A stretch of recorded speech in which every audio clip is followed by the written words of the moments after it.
এই মিডিয়ার উপরে ভরসা করে বাংলাদেশের নির্বাচন তো দূরের কথা, সামনের কোনো কাজেই যাওয়া যাবে না যতক্ষণ না পর্যন্ত মিডিয়ার সংস্কার করা যাবে, যতক্ষণ না পর্যন্ত পুলিশের সংস্কার করা যাবে।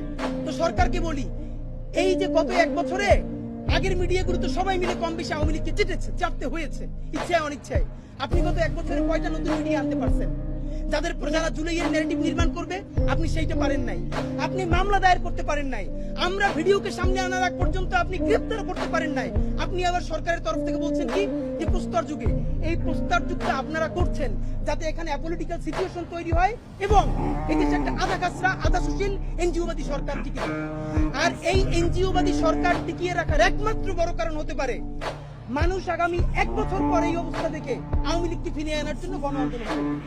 আমি আপনাদেরকে বলে রাখি, যদি আওয়ামী লীগ কোনোদিন এই গণহত্যাকারীরা দেশে ফিরে আসতে চায় বা আসার কোনো অবস্থাও তৈরি হয়, তার দুইটা দায় সমানকে দুইজনকে নিতে হবে।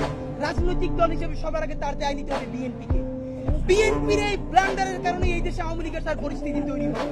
আর দ্বিতীয়ত এই সুশীল এনজিওবাদী সরকার যে না পুলিশ সংস্কার করে, সে না পুলিশ নিয়োগ দেয়, না গ্রেপ্তার করে, না সে রুল করে, না সে কুইট করে, সে কিচ্ছু করে না।